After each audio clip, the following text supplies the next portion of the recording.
the fractured path the rain came down in sheets as Olivia Reed stood alone in the empty house that had once been filled with laughter and dreams. Her fingers traced the edge of the dining table where they had shared countless meals, back when time seemed unlimited and promises unbreakable. At 32, she had never imagined she would be packing away 5 years of marriage into cardboard boxes labeled with cold, impersonal words like kitchen and bedroom. "Is that the last of it?" Julian Mercer's voice carried from the doorway, professional and distant, the same tone he used with clients when discussing building specifications. Olivia nodded, tucking a strand of auburn hair behind her ear. "Just about. I'm leaving the blueprints in your office. They were always yours anyway." Julian stood awkwardly in what used to be their shared space, his tall frame seeming smaller somehow. At 36, his handsome features were already marked with lines of determination and ambition. The promising architect who had once sketched dreams on napkins during their first date had evolved into one of Boston's most sought-after visionaries. "You don't have to leave. Live. This house is big enough." "That's exactly why I'm leaving," she interrupted, her voice soft but firm. "It was always too big, too empty. A showcase, not a home." Their eyes met across the room, a canyon of unsaid words between them. Julian had designed this house himself, with soaring ceilings and dramatic angles that had been featured in architectural magazines. What the glossy photos never captured was how the sound of a single person's footsteps echoed through the vast spaces, how the perfectly proportioned rooms felt cavernous when occupied by only one person night after night. "I never meant for things to end this way," Julian said, his fingers unconsciously adjusting his wedding band, a nervous habit he'd developed over the years. Olivia picked up a framed photograph of their honeymoon in Barcelona, standing before Gaudi's masterpieces, eyes bright with possibilities. "I know you never meant for a lot of things, Julian. That's the problem." The signs had been there from the beginning, but love had a way of rewriting warning signals into quirks. His late nights at the office became longer, his missed dinners grew more frequent. The promises to make it up next weekend piled up like the architectural journals by his bedside unaddressed, gathering dust. The breaking point came during the Anderson Tower project. Olivia had received news that her father had suffered a stroke, and when she called Julian at his office, his secretary informed her that he had given explicit instructions not to be disturbed during his meeting with investors. She spent that night alone in the hospital waiting room, making decisions that two people should have made together. When he finally arrived the next morning, his apology came with an explanation about the importance of the Anderson deal. She remembered looking at him, really seeing him for the first time in years, and realizing that the man she had married had been slowly replaced by someone she barely recognized. "I gave you everything I could, Olivia," Julian said now, his voice tinged with frustration and a hint of something that might have been regret. "No, Julian, you gave me everything that was left over after your work took what it needed," Olivia replied, closing the final box. "And eventually, there was nothing left." Their divorce was amicable in the technical sense. Julian provided generously a settlement that would ensure Olivia never had to worry about money. What he didn't understand was that financial security had never been what she needed from him. As she loaded the last of her possessions into her car, Julian handed her a small package. "I had this made for your birthday next month. I want you to have it anyway." Inside was a delicate silver pendant, a small, perfect replica of the treehouse he had designed for her in the early days of their relationship, the one project he had completed just for her, before his vision expanded to skyscrapers and cultural centers. "Thank you," she said, carefully placing it back in its box without putting it on. "I hope you find what you're looking for, Julian. I really do." As she drove away from the architectural wonder that had never quite been home, Olivia felt something unexpected, not just grief for what was lost, but a flutter of possibility for what might still be found. The road ahead was uncertain, but for the first time in years, it was hers alone to navigate. Julian watched her car disappear down the long driveway, then turned back to the empty house's perfect creation, now echoing with the absence of the one person it was meant to shelter. Asterisk silhouettes of progress. 3 years passed like the turning of blueprint pages. Julian Mercer's name became synonymous with innovative, sustainable architecture across the East Coast. His vision of harmonizing modern design with environmental responsibility earned him the prestigious Pritzker Prize, the architectural equivalent of the Nobel. At 39, he had accomplished what most in his field spent lifetimes pursuing.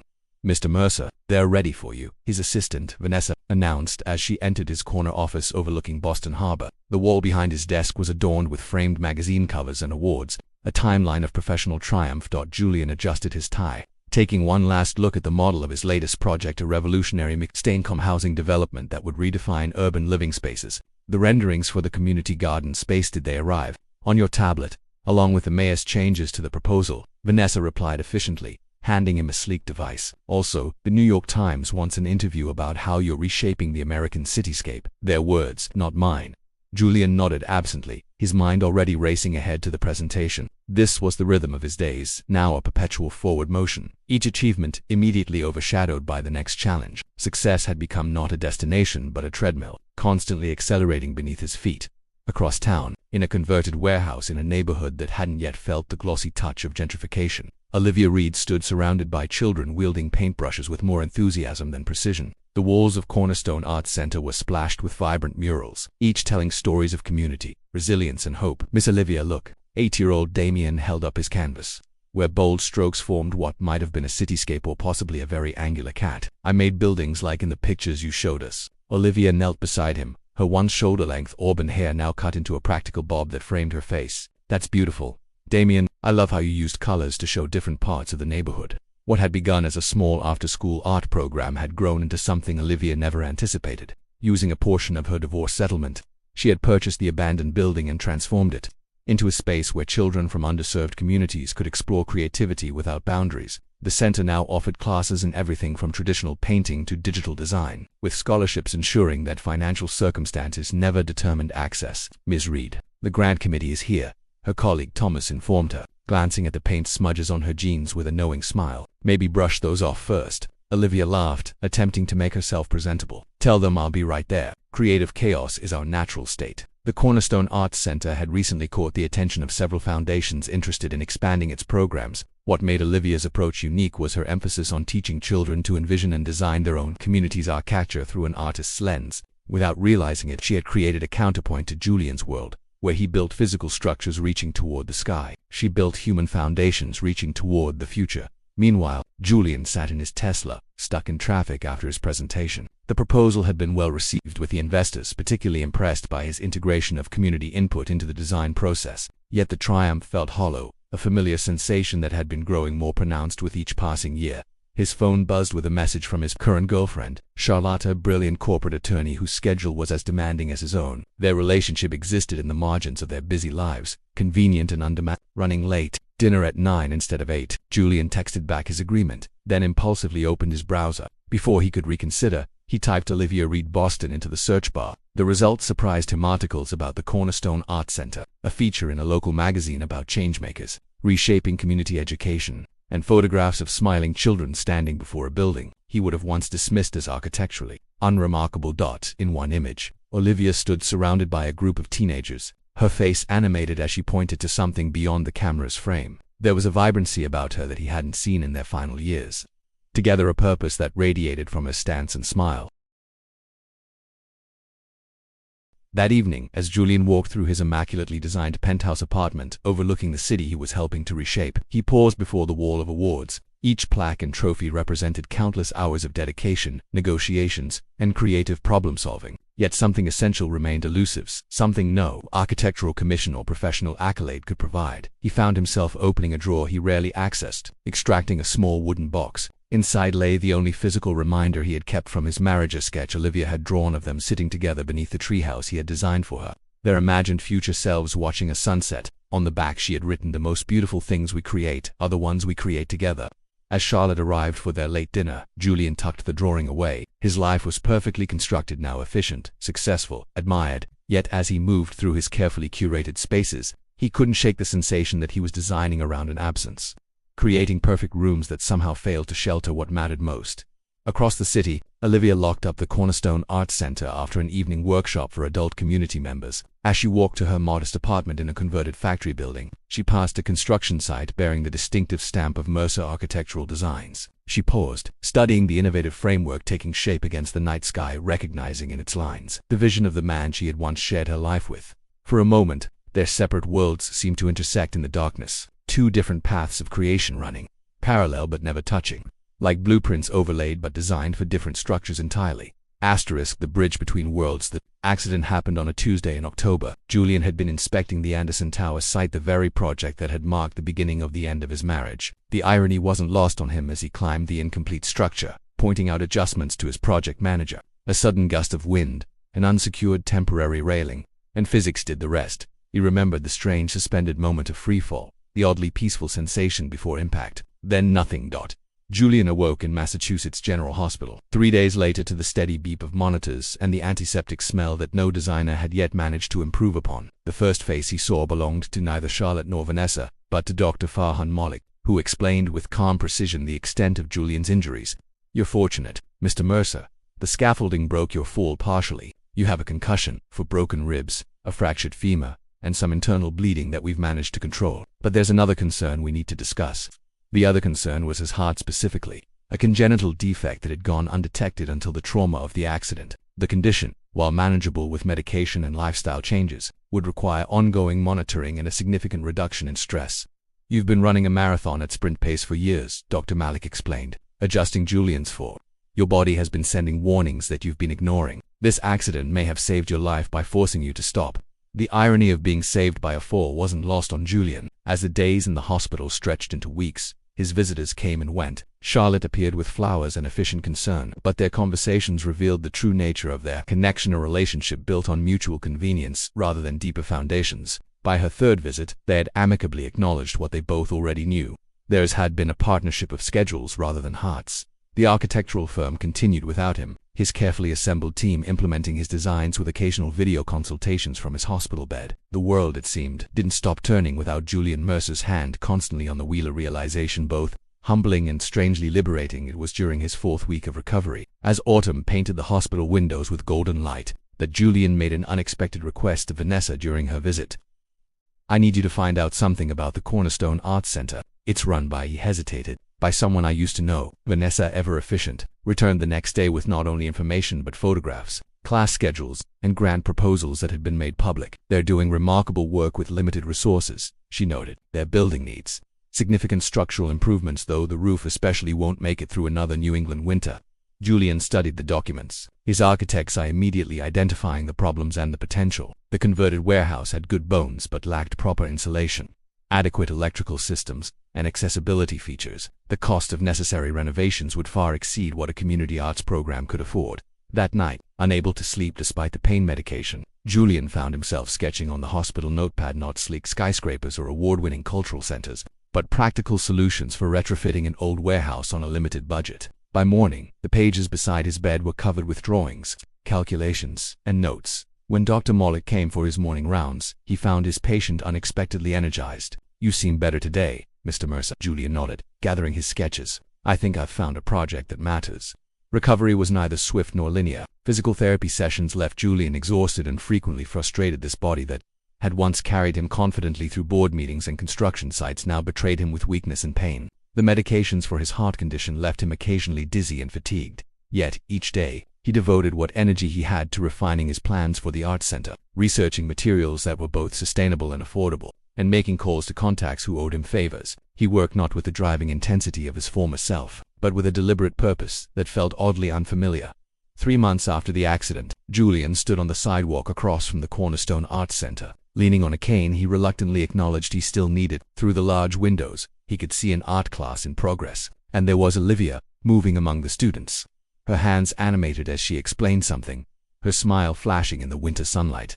He hesitated, suddenly uncertain. They hadn't spoken since the divorce was finalized 3 years ago. The Julian who had fallen from that building might have strode in confidently, presenting his plans like a benefactor bestowing a gift, but that Julian had been left behind in the hospital, along with the belief that architectural solutions alone could fix what was broken. That as he stood there, a young girl exited the building, noticed him, and paused. "Are you okay, mister? You look lost."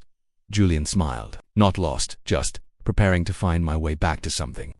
The girl shrugged with the easy acceptance of youth. "Well, if you want to come in, Miss Olivia says everyone's welcome. We're making cities today, imagining places where everybody belongs." "Cities where everybody belongs," Julian repeated softly. "That sounds like something worth building." Taking a deep breath, he crossed the street, each step both a physical effort and a bridging of the gulf he had created years ago. Through the glass door, he could see Olivia kneeling beside a young boy, guiding his hand as he constructed something from cardboard and colored paper. She hadn't seen him yet. This was the moment he could still turn away, return to the world he had rebuilt without her. Instead, Julian opened the door, the small bell above it announcing his arrival. Olivia looked up, her expression shifting from professional welcome to shock as recognition dawned. For a moment, they simply stared at each other across the room full of children's creative chaos to people who had once shared everything, now connected only by the echoing space of what might have been. "Julian," her voice carried across the room, a question containing a universe of others. He stepped forward, leaning on his cane. "Hello, Olivia. I came because there's something I need to tell you, something I should have understood a long time ago." The children looked curiously between them, sensing the current of unspoken history. Olivia stood, brushing paint from her hands. "Class, please continue with your city models. Miss Teresa will help you. I need to speak with an old friend." As she approached, Julian noticed the changes in her, not just the shorter hair or the confidence in her stance, but something more fundamental, a wholeness that had been forming in his absence. The realization humbled him more than any fall could have. "You're hurt," she said, noticing the cane, the careful way he held himself. Julian nodded. "In more ways than one. But I'm healing, and I've learned some things I thought you should know." Olivia led Julian to a small office at the back of the center, its walls covered with children's artwork and grant certificates. The space was cramped but warm, nothing like the minimalist perfection of its architectural offices. "Sit, please," she offered, indicating a worn but comfortable chair. "You look like you need it." Julian lowered himself carefully, setting his cane against the desk. "Thank you. I won't take much of your time." "What happened?" she asked, her eyes taking in the physical changes in him, the weight loss, the lines of pain around his eyes, the careful way he held himself. "I fell, literally and figuratively," Julian replied with a wry smile. 3 months ago, at a construction site, the doctors discovered a heart condition during treatment. Apparently, I've been pushing myself toward a breakdown for years." Concern flickered across Olivia's face, professional at first, then something more personal. "I'm sorry to hear that. Are you going to be all right? With medication and some significant lifestyle changes?" "Yes." Julian paused, gathering his courage. "The accident made me reevaluate everything. When you're forced to be still after a lifetime of constant motion, you start to see what was always there but you were moving too fast to notice." Outside the office window, they could hear the cheerful chaos of children creating their imaginary cities. Julian gestured toward the sound. "What you've built here, it's remarkable, Olivia. These kids are learning to see the world as something they can shape, not just inhabit." Olivia's expression softened slightly. "That was always the difference between us, wasn't it? You saw buildings as achievements. I saw them as shelters for human possibility." Julian nodded, feeling the truth of her words. "I didn't come here seeking forgiveness or reconciliation. Those aren't things I have the right to ask for." He reached into his jacket and withdrew a folder. "I came because I want to help, if you'll let me." He handed her the folder containing his renovation plans for the art center. "Your roof won't survive another winter. The electrical system is dangerously outdated, and none of your bathrooms meet accessibility standards. I've drawn up plans that would address these issues without disrupting your programs. I have contractors willing to do the work at cost, and suppliers who owe me favors." Olivia opened the folder, her eyes widening as she flipped through the detailed plans. "Julian, this would cost." "I know exactly what it would cost," he interrupted gently. "I've already established a foundation to fund it. No strings attached, no naming rights, no publicity, just a building that will keep doing the good work you've started." She studied him, searching for ulterior motives. "Why would you do this?" Julian met her gaze directly. "Because some things are worth building properly. What you're doing matters, Olivia. It deserves to be protected." Foundations were built. The renovation began in spring. Despite Julian's intention to remain in the background, Olivia insisted he be involved in the process. His expertise was too valuable to waste. Twice weekly, he would visit the site, consulting with contractors while classes continued in temporarily repurposed spaces. These visits gradually evolved into conversations that extended beyond construction details. They would sit in a nearby cafe after the workers had left, discussing the children's progress, architectural philosophy, and eventually, carefully, their separate journeys since the divorce. "Charlotte seems lovely," Olivia remarked one afternoon, referring to the corporate attorney who had visited the site that morning. Julian shook his head. "Charlotte and I ended things during my hospital stay. We were more colleagues than companions. She's actually helping establish the legal framework for the foundation. Now she's an excellent attorney." Olivia nodded, stirring her tea. "And your health?" "Better. The medication helps. So does not working 16-hour days." He smiled slightly. "My firm has learned to function without my constant presence. It's been ... humbling." As summer approached, Julian found himself looking forward to these conversations more than any aspect of his professional life. There was no rekindling of romance. Both were careful to maintain boundaries, but something else was being constructed between them: understanding, respect, and gradually a friendship neither had thought possible. The children at the center initially regarded Julian with curiosity, then acceptance, and finally with the casual ownership that children bestow upon adults who become fixtures in their lives. He found himself drawn into their projects, offering gentle suggestions about structure and balance, learning from their unfettered creativity. One evening, as they reviewed the completed electrical upgrades, Julian asked the question that had been forming for months: "Do you ever regret it, leaving?" Olivia considered her answer carefully. "I regret that we couldn't find a way to grow together, but no, I don't regret the path that led me here. She gestured to the center around them. This is where I was meant to be. Julian nodded, accepting her truth. For what it's worth, I understand now what you meant, about time being more valuable than success. The architecture of tomorrow. The renovation was completed as autumn returned. The transformed arts center maintained its character while gaining security, efficiency, and space for new programs. At the unofficial reopening celebration, children proudly displayed their artwork in the new gallery space. Parents marveled at the improvements, and community members expressed gratitude for this renewed commitment to their neighborhood. Julian stood at the back of the room, watching Olivia in her element, connecting people, inspiring creativity, building community. His heart condition would always require management, but he had found a new rhythm of work and rest, purpose and reflection that, as the celebration wound down, Olivia found him examining a mural the older students had created, a fantastical cityscape where buildings grew like trees and people lived in harmonious connection with their environment. What do you think? She asked, standing beside him. I think they understand something about architecture that took me 40 years to learn, he replied. Buildings aren't just structures, they're possibilities. She smiled, the expression reaching her eyes in a way he had missed for so long. We're starting a new program next month, bringing architects and artists together to reimagine urban spaces. We could use a consultant who speaks both languages. Julian turned to her, surprised. Are you offering me a job, Ms. Reed? I'm offering you a purpose. Mr. Mercer, part-time, of course. I understand you still have an empire to run. He laughed, a genuine sound that had been absent for too long. The empire is downsizing. I've been transitioning leadership to my team. They're bringing fresh perspectives I should have welcomed years ago. They walked together toward the exit, their pace unhurried. We can't go back, Julian, Olivia said softly as they reached the door. Too much has changed. I know, he acknowledged, but perhaps we can build something new, something neither of us could create alone. Outside, the autumn evening wrapped around them, neither warm nor cold but perfectly balanced between seasons. They stood at the threshold, not touching but connected nonetheless. Two architects of different kinds facing the undrawn blueprints of tomorrow. I'd like that, Olivia said finally. A collaboration. Julian smiled, understanding the boundaries and possibilities contained in that word. Then let's begin with what architects always do, a conversation about what might be possible. As they walked toward a nearby restaurant to continue their discussion, Julian reflected on the strange geometry of life, how sometimes you must fall from great heights to find your true foundation, how the most important structures we build are invisible to the eye, and how the architecture of the heart, once properly understood, could be the most enduring design of all. Behind, the lights of the Cornerstone Arts Center illuminated the gathering darkness, a beacon not of what was lost, but of what remained possible when broken things were reimagined rather than discarded.